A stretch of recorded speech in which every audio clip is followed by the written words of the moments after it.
Hi, my name is Dang Lee, and today we'll be going over exercises that a physical therapist would prescribe for DeQuervain's. So first is cross-friction massage. The patient would take his injured wrist and then apply a perpendicular force with his other hand, as so, to the injured area. And then it should be a moderate force for about 1 to 2 minutes, and as the pain subsides, the patient should increase that force as well until about 10 minutes. So yep, just like that, wherever the inflamed area is, could be up here or down here, and it just depends on the patient. And then afterwards we should finish with icing, and eventually this exercise should be done for about 10 minutes a day. And then the next exercise I would prescribe for that patient would be to do self-mobilization with movement at home. So after finding his comparable signs in our last video, we realized that he liked an owner glide with flexion and extension. So let's have you stand up and put your hand face down on the table as so. Alright, and then now with your other hand, you'll be providing an owner glide right about here.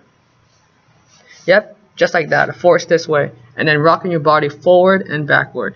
And this will be providing that wrist flexion and extension that the patient likes, and then the owner glide this way as well. Alright, that's good. So he should be doing that for 3 sets of 10 as well at home. Alright, and then next we'll be teaching the patient isometric, concentric, and eccentric thumb abduction and extension exercises. And this is because the muscles that are injured in DeQuervain's is abductor pollicis longus and extensor pollicis brevis. Alright, so thumb abduction is like this. Good. Thumb extension is like this. So when a patient is first doing the movements, so let's go into thumb extension. He can use his other hand to provide isometric force. So with this hand, try to push it down. Yep, and keeping your thumb in neutral, not hyperextended. Alright, and for about 10 seconds, that's good. And then now do thumb abduction. So he'll do this for 3. All these exercises will be done for 3 sets of 10. Alright. So then that's isometric. Next is concentric. He could use a rubber band to perform the exercise. So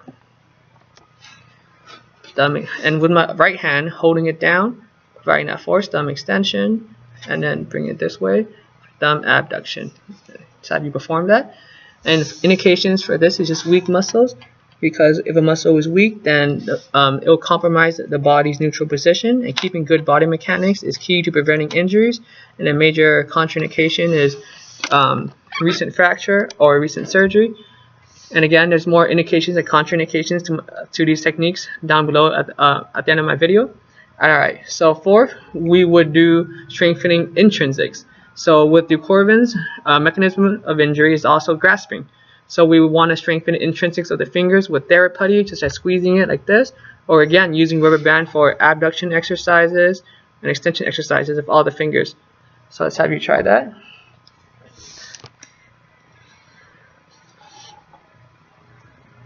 Yep, and if it's too easy, he needs double the rubber band around to make it harder, but he doesn't have to. Yep, okay. So then now fifth, we'll be doing a self-neural slider. So let's have the patient go over there to that table with easier view. So what the patient will be doing is he'll have his elbow in extension and his forearm pronated on the table, just like that, yep.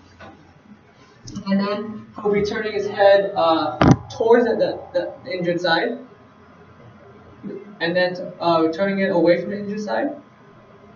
Yep, and as he turns away, he should be putting tension on that superficial sensory radial nerve. As he turns towards it, it should be taking that tension off.